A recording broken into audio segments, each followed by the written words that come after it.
Mayong hapon, Negros. Ini ang Digicast Negros 10. Napulo ka mga nagapanguna nga balita sa isa sang Negros ang amon igadulong sa inyo. Updin niyo kami via Facebook, YouTube, kag sa KCAT Channel 11. Kag mabatian naman kami sa radio station nga FM Bacolod 91.1. Kag Barbs bungod karon nga Mascara Festival, maghahatag kita sang duwa ka mga tickets para sa PBA Exhibition Games sa USLS Coliseum para sa napulo naton ka mga viewers nga mag-share sa aton nga newscast karon nga hapon. Kagyari na ang top 10 nga mga balita sa Negros subong adlaw.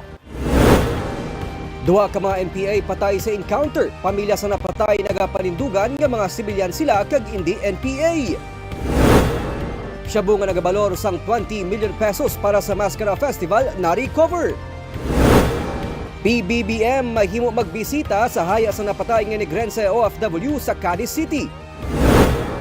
Apat ka mga pulis sa gisag ka NUP ginpasakana sang kaso may angod sa recruitment scam.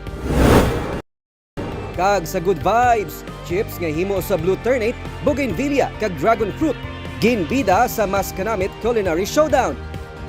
Initanan sa Digicast Negros 10. Sa number 10,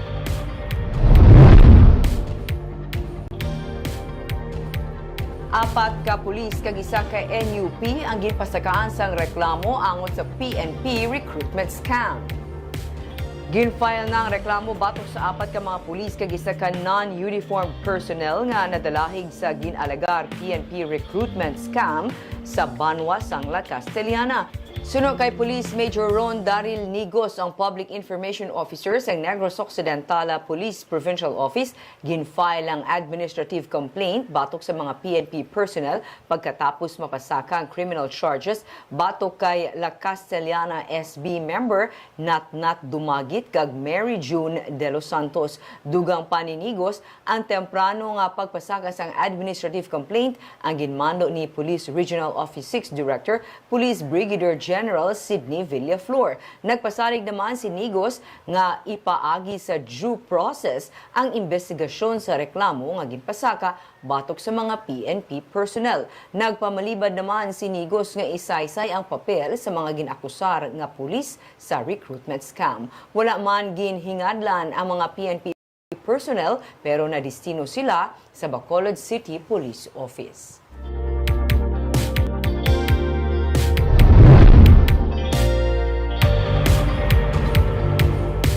Sa number 9, Plastic Waste Management Project ang ginlunsar sa tunga sang Bacolod LGU kag German Cooperation.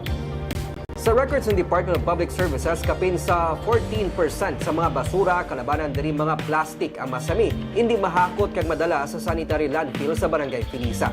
Gani kaupod ng German Cooperation. Jessel Schaff International Zuzam Menerbit kag University of Kassel ginlunsar ang Bacolod City Waste Management Project sa Acacia Hotel Kaina.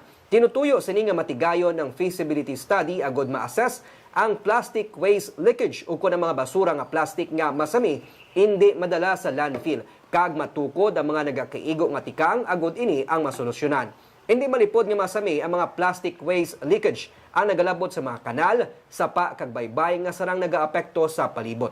Kaupod man ang pila ka mga partner organization kag akadim tinutuyo sa Bacolod LGU kag German Cooperation nga mapabaskog pa ang kampanya angot sa pag-reduce, reuse kag recycle sang plastic waste para mapangapinan ang marine biodiversity.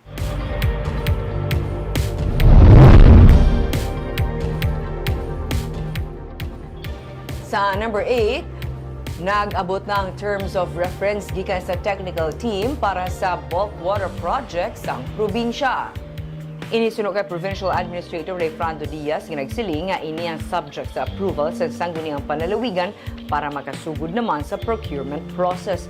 Pero kay tungod nga tuman ka technical isang kaundan sang terms of reference isa ka audio-visual presentation nga mahangpan sa tanan ng ilang nga ginahanda kag ginalauman nga sa masunod nga semana, ma-endorse na ini sa SP. Kung maaprubahan na, tigayo naman nga makaproceed sa pre-selection process kung sa diin, ginapasiguro nga mga kumpanya nga magapakigbahin sa bidding sa 1.2 billion pesos nga bulk water project ang may igkasarang para sa amo nga proyekto.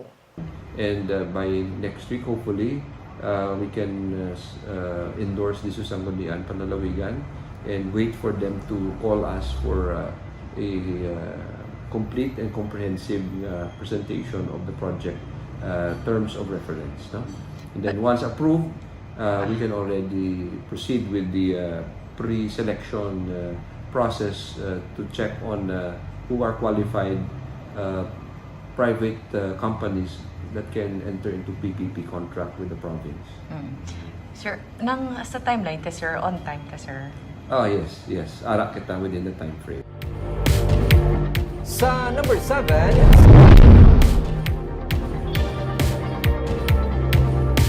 senior citizen ang patay matapos nga mabunggoan ang iyang motorsiklo sang ambulansya. Patay ng isa ka 75 anyos nga si Vicente Pitt matapos mabunggoan sang ambulansya sang provincial government sang Negros Occidental ang iyang motor sa National Highway sang Purok Katiningban, Barangay Sagwa, Banwa sa Banwa sang Valladolid sang Martes. Ang driver sang ambulansya ang ginkilala kay William Juanico sang Barangay Bata, Syudad sang Bacolod. Suno kay Police Major Eric Doronila, ang hepe sang Valladolid PNP, halin sa gasolinahan ang biktima sakay siya nga motorsiklo kag magatabok padulong sa norte nga direksyon. Apang ini ang nabungguan sang ambulansya nga gikan naman sa sur nga direksyon. Bangod sa mabaskog ang pagkabunggo, nagtabog ang biktima kag nag-agom ini sang seryoso nga samad. Giningagaw pa ini dala sa ospital apang napatay. May initial settlement na sa tunga sa pamilya sang biktima kag sang driver.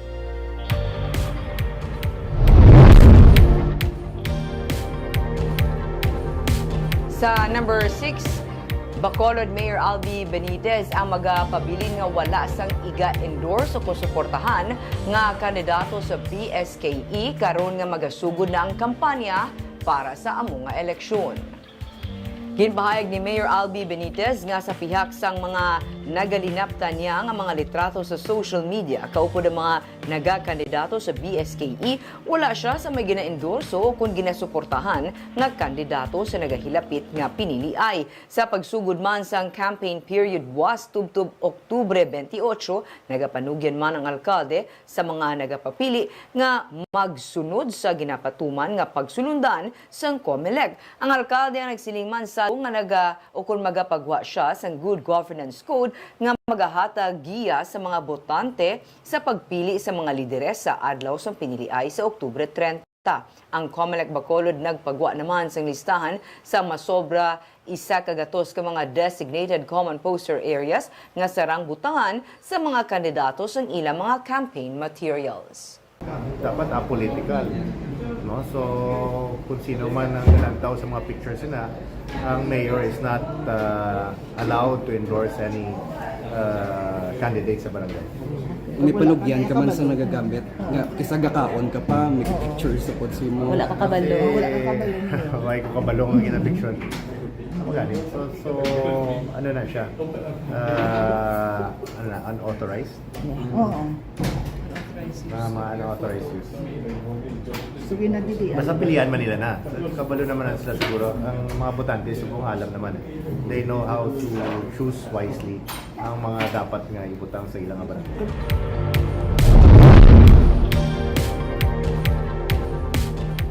Sa number 5, buwas na magasugod ang kampanya para sa barangay kag elections. Nagapanugyan naman ang COMELEC sa mga kandidato nga kuntani sa plataporma magasentro ang ila kampanya. Kakuntani wala na sang mga kalakasan pa nga magluntad.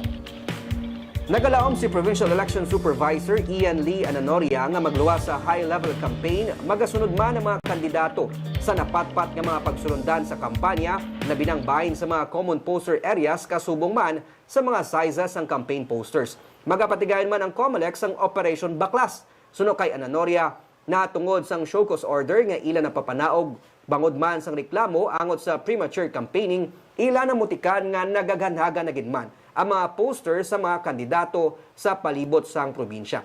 Kahapon suno sa COMELEC, may 5 ka nagduga nga show cause order nga ila ginserbe angot sa premature campaigning nga reklamo kag initanan sa Banwa sang EB Magalona. Nagakasayuran karon nga nagdangat na sa 149 ang show cause order nga ilan na serbe sa mga kandidato. Just follow the rule, specifically sa postering, no, sa common poster area lang dapat iputang. Kag ang mga t-shirt, baller bag, mga kalo, prohibited na ipaghatag campaign staff up to 5 lang. 5 kabilog during the campaign. Tomorrow, I will have an election officers meeting. Ma-set kami a date, mabaklas kami.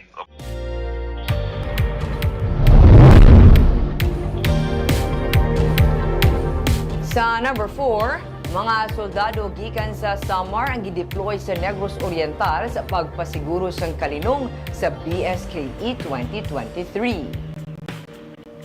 Nag-deploy na ang 8th Infantry Division sa mga soldado sa Negros Oriental.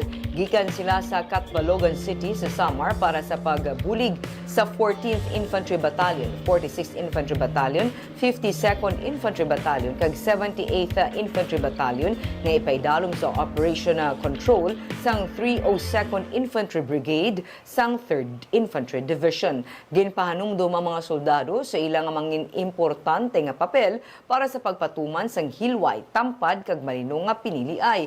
Ginabisuhan man ang mga soldado nga mangin mabinantayon, mangin disiplinado, mangin professional kag respetohon ang tawhanon nga kinamatarong.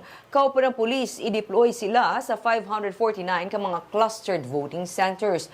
March 4, 2023, gin-assassinate si Negros Oriental Governor Roel Degamo sa iya nga balay kag siyam ka iban pa. Isa ini sa mga rason nga ginpaidalom sa COMELEC control ang probinsya.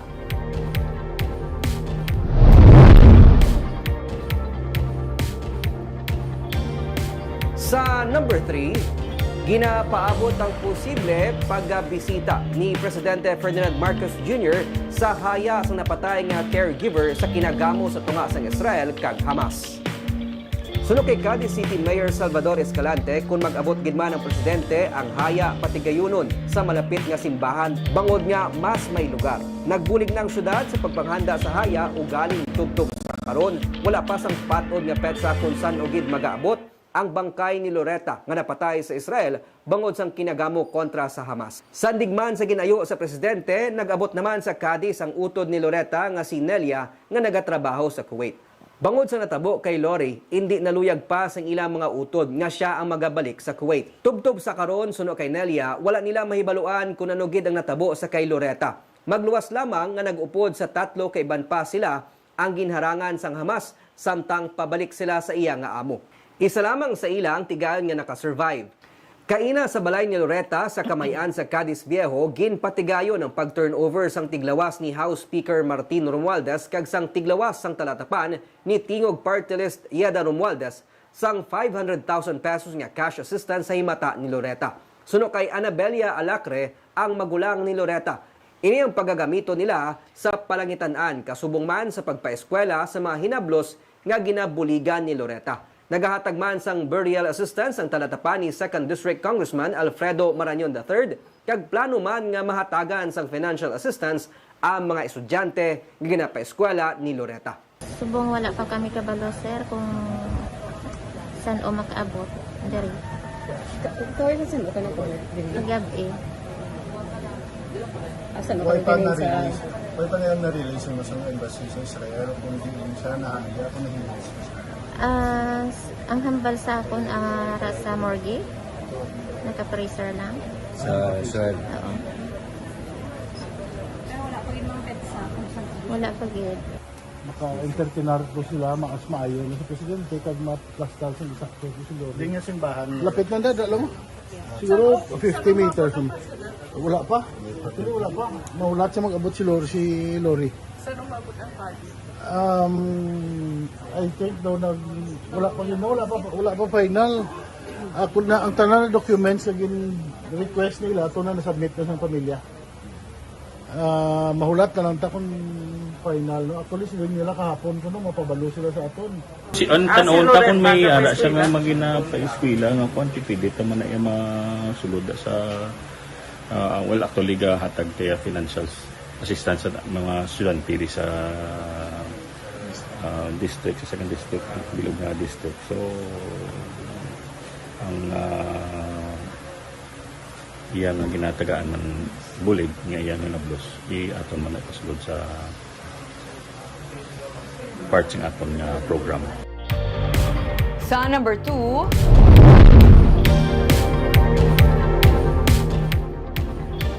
20 milyones pesos nga balor sang shabu na recover sa anay preso sa ginakabig pinakadako nga operation sa kapulisan sa Western Visayas.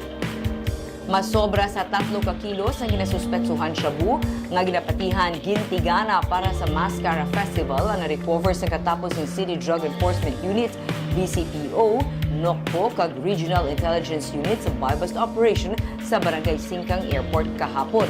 Subject sa anti-illegal drug operation ng high-value individual nga si Jumel Camento, pangayaw sa among nga barangay. Ang high-impact operation na ginakabigman nga pinakadako nga illegal drug recovery sa Western Visayas. Gani magluwas sa gindayaw ni Mayor Albi Benitez ang kapulisan, nagpalabot man siya sang financial reward kay BCPO Director Colonel Noel Alinio sa nangin madinilag-on nga anti-illegal drug operation. Suno kay Alinio, paday ng ila maid-id nga pagpangusisa batok sa nadakpan nga suspect agud nga madakpan ang pamuno sang Kaunda Drug Syndicate nga ginatinguan nila nga matap na. Mahingi ako dito to have an airtight case. Meron din po kaming legal, pinaka-report ko na rin. Bago kami i-file mamaya, i-review po sa lahat yung mga documents namin. Kaya nga kami, nag-usap kami si Tiber, ang order niya sa akin, for conviction tayo. Hindi lang arrest, hindi lang confiscation, for conviction sir ang target palagi natin. Naging timing nila, isa sa biggest mall din sa Western Visayas. Timing nga nila, as expected, tinalataw na kita ang pagsulod sini nga Mascara event because of mga visitors and so, we are prepared. Ang ginanata na like, ang ginahimon sa mga city director nga no holds barred na upidyawanan. Kag sa numero 1 sa mga sa Negros, subong adlaw.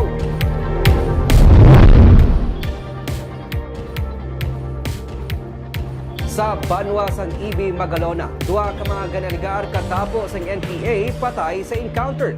Pamilya sang mga napatay nagapanindugan nga hindi sila mga NPA kag nagapangabuhi lang sa mataway sa mga kaumhan. May report si Romeo Subaldo. Pagbukas ang plastic bag na nagaunod sa bangkay sang isa ka babayi, naglanog ang hilibion sa mga himata sa biktima sa sulod sang morgue.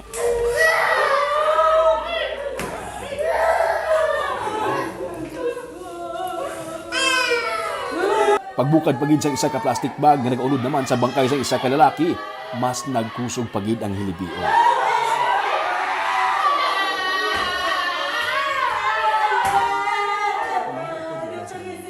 Sa 30 anyos nga si Christian Job Vargas kasulo sa Iloy, isa ka mangunguma sa sitio Nabalas, barangay Kanlusong sa Banwasang Ibi, Magalona. Ang babayi, i-11 partner nga si Maylene Salgado. Istorya sang Iloy nga si Jocelyn Vargas, nakibot sila sang sunod-sunod nga lupok kahapon sang hapon. Ang iya anak nga si Christian ang nagpang-harvest sang saging para iya ibulante. Hindi sila kuno mga NPA.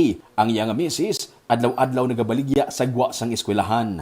Ang bata ko yan ang walang gito yung saging, wala gito yung sala yung bata ko yan gumagad, kaya nang walang to sila sa saging, yung dahon katumbal nga ibaligya ko subong. Hindi na sila yung mga NPA. Nagapanguma gani sila sa amon nga lugar. Itugay-tugay na yung ila yung panguma dayaya ang balon niya sang armeya nga NPA. Ang mas masakit suno sa iya kay missing ang kwarta sang iya nga umagad nga masobra 1,000 ka pesos pati nang iya nga kahita. May naabtan siya nga mga soldado sa ilang balay sang pagpauli niya. Pagkaabot to sa balay, may army to sa akon CR, nagisin siya sa anay ka CR ko de. CR ko di anay, tapos ang duha ka army dito halin sa akon nga kwarto sa babaw. Tapos ang isa ka army nagagwa na sa amon nga perta sa ugsaran.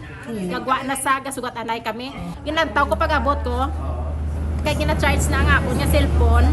Wala na na-charge ang cellphone ko. Pagkatapos, ang kwarta nga ng binta sang umagad ko sa eskwelahan, wala na sa kilid sa TV. Ilan siya? Manang mga 1,100 sobra ang kwarta ko nga ano. Wala pa sang opisyal nga statement ang 79th Infantry Battalion angot sa aligasyon. Sila ang nakaengkwentro sang NPA. Sa ilang press statement, ilagin sila nga mga 5:15 kahapon, siyam ka mga NPA ang naengkwentro sang tropa, gani nagbinayluhanay sang lupok. Sa radio interview, ginsiling ni Lieutenant Colonel Arnel Kalawagan, bulan pa lang sa Agosto, ilan ang ginamonitor ang area bangod may report nga may NPA sa lugar. Sunod sa isa sa mga barangay kagawad nga si Cherry May Marquelencia, manghimata man sa biktima, Sa paghibalo nila, madugay na nga naging malinong ang kanlusong. Benepisyaryo pa sila gani isang NTF-L kak na programa bangod sini. Oo, dala naman, sir. Oo. Dalan, iyan naka-LCAC nga na simentaw. Ang pagkilala mo na sa mag-asawa? Ara, manananda sila, sir. Ano ba nila? Mga panghuma. Mga mangunguma. Aminado si Jocelyn nga NPA ang iyang mister nga malawig na wala makapauli sa ilang lugar. Ang isa niya kaanak, napatay man sadto sa isa ka encounter sa Banwas ang Ilog. Nagapanindugan siya nga sibilyan lang ang napatay kag may duha ka mga kabataan nga ginagatas. Siya man ang nagapa-eskwela sa iya isa ka utod. Ano, balo nilang NPA yung bata ko. Kaya nag-obrada, ano sana na-obrahon kag nagapangumada sa amon. Paano ang balo nilang NPA yung bata ko? Kagway gito ya kasarang yung bata ko, ya ibato. Ya nga patsyon gid binila, nga butangan nila pusil kag sing ganon nga enkwentro kay hindi to yung enkwentro natabo. Ginsiling man sang spokesperson sang 3rd Infantry Division nga si Lieutenant Colonel J.J. Javines, NPA ang duha ka mga napatay. May na-recover sila nga mga high-powered firearms sa area. Kabahin sa ilang commitment sa mga nigrense nga untaton ang local armed conflict sa Negros. Sa pamilya, iyagin sila nga magadangop sila sa ahensya sa gobyerno para mapasaka man sang kaso batok sa army kagang armas planted lamang.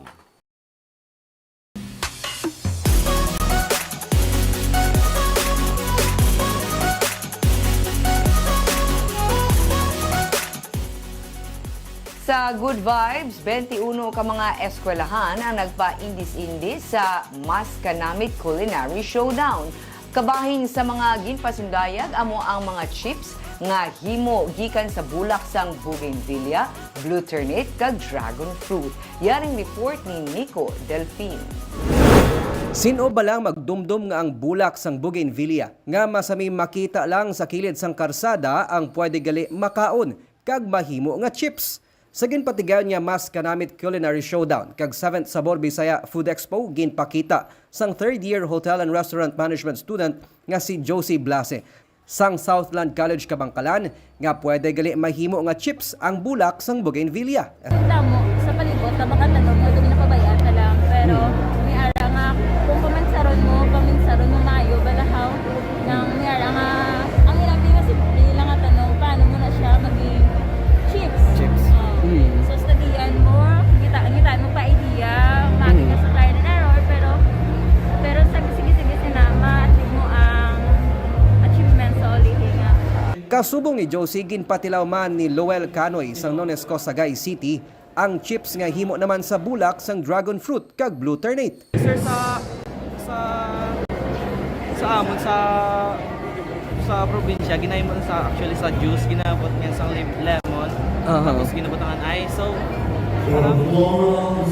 innovate ko lang pwede mo sa chips.